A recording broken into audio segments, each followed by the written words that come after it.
Supreme court review of orders and judgements act کل عدم قرار۔ سپریم کورٹ کی جانب سے جاری بیان میں کہا گیا کہ supreme court review of orders and judgements act case کا متفقہ فیصلہ سنایا گیا۔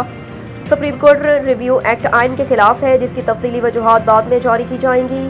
سپریم کورٹ کے مطابق review of orders and judgements act سے متعلق کیس میں جسٹس منیب اختر نے اضافی نوٹ بھی تحریر کیا۔ سپریم کورٹ کے فیصلے میں کہا گیا کہ سپریم کورٹ ریویو ایکٹ پارلیمان کی قانون سازی کے اختیار سے تجاوز ہے۔ سپریم کورٹ ریویو ایکٹ کی کوئی قانونی حیثیت نہیں، لہٰذا اسے کل عدم قرار دیا جاتا ہے۔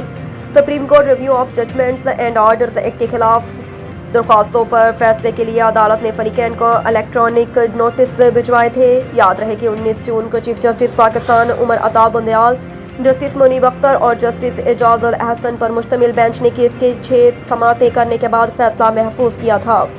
ریویو ایکٹ کا عدم قرار دینے سے نواز شریف کے کیس پر فرق نہیں پڑے گا۔ اعظم نذیر تارڑ نے کہا کہ آئین میں طریقہ کار واضح ہے کہ اداروں نے کیسے چلنا ہے۔ عدالت کا کام کیسز کا فیصلہ کرنا ہے اور لوگوں کو انصاف فراہم کرنا ہے۔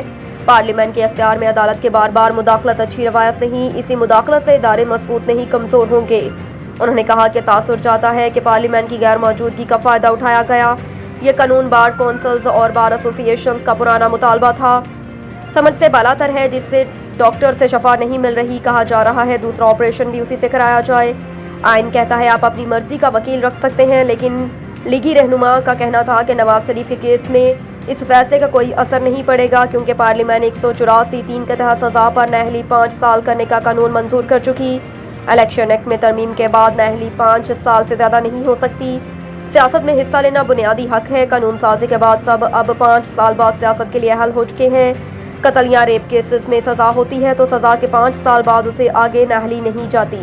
چیئرمین تحریک انصاف کی 7 مقدمات میں عبوری ضمانت کی درخواست سے مسترد۔ 9 مئی واقعات کے 7 مقدمات میں چیئرمین پی ٹی آئی کی عبوری ضمانت کی درخواستوں پر سماعت انسداد دہشت گردی لاہور عدالت کے جج اعجاز احمد بٹر نے کی۔ پی ٹی آئی کی جانب سے بیرسٹر سلمان صفدر پیش ہوئے اور موقف اپنایا کہ سب سے پہلے صدا ہے کہ اس ضمانت کو ملتوی کر دیا جائے۔ قانونی نقطے پر ریسرچ کرنے کے لیے 3 دن کا وقت ملا۔ عدالت یا پروسیکیوٹر مزید مہلت دینے کی مخالفت کرتے ہیں تو دلائل دے دیتا ہوں۔ فاضل جج نے بیرسٹر سلمان صفدر کو ہدایت کی کہ آپ میرا حال ہمایوں دلاور جیسا نہ کریں، آپ دلائل شروع کریں، جس پر پی ٹی آئی کے وکیل نے کہا کہ آپ ہمایوں دلاور نہیں، آپ نے ہم پر بہت مہربانیاں کی ہوئی ہیں۔ چیئرمین تحریک انصاف کی تکنیکی بنیادوں پر عبوری ضمانت منسوخ نہ کی جائے۔ بیرسٹر سلمان صفدر نے کہا کہ عدالتی حکم پر ہراستی اور سزا یافتہ ملزمان روزانہ پیش کیے جاتے ہیں، درخواست گزار کو بھی جیل سے طلب کر لیا جائے، جس پر جج نے کہا کہ سزا یافتہ نہیں پیش ہوتے۔ وزیر اعظم کی نامزدگی شہباز شریف اور راجہ ریاض کی ملاقات آج دوبارہ ہوگی۔ وزیر اعظم شہباز شریف اور قائد حزب اختلاف راجہ ریاض احمد کے درمیان نگراں وزیر اعظم کی نامزدگی کے معاملے پر آج اسلام آباد میں مشاورت کا دوسرا مرحلہ ہوگا۔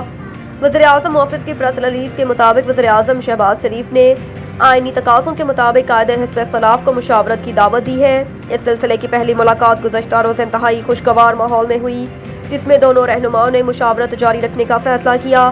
ملاقات کے بعد میڈیا سے گفتگو کرتے ہوئے راجہ ریاض احمد نے کہا تھا کہ نگراں وزیر اعظم کے لیے انہوں نے ناموں کا تبادلہ کیا۔ انہوں نے کہا اس اعتماد کا اظہار کیا کہ شہباز شریف سے مشاورت کے بعد اتفاق رائے سے نگراں وزیر اعظم کی نامزدگی کی جائے گی۔ ذرائع کے مطابق شہباز شریف اور نواز شریف کے درمیان گزشتہ روز ٹیلی فونک رابطہ ہوا تھا، جس میں وزیر اعظم کی جانب سے قائد نون لیگ کو نگراں وزیر اعظم کے معاملے پر اپوزیشن لیڈر کے ساتھ کی جانے والی مشاورت پر بریفنگ دی گئی تھی۔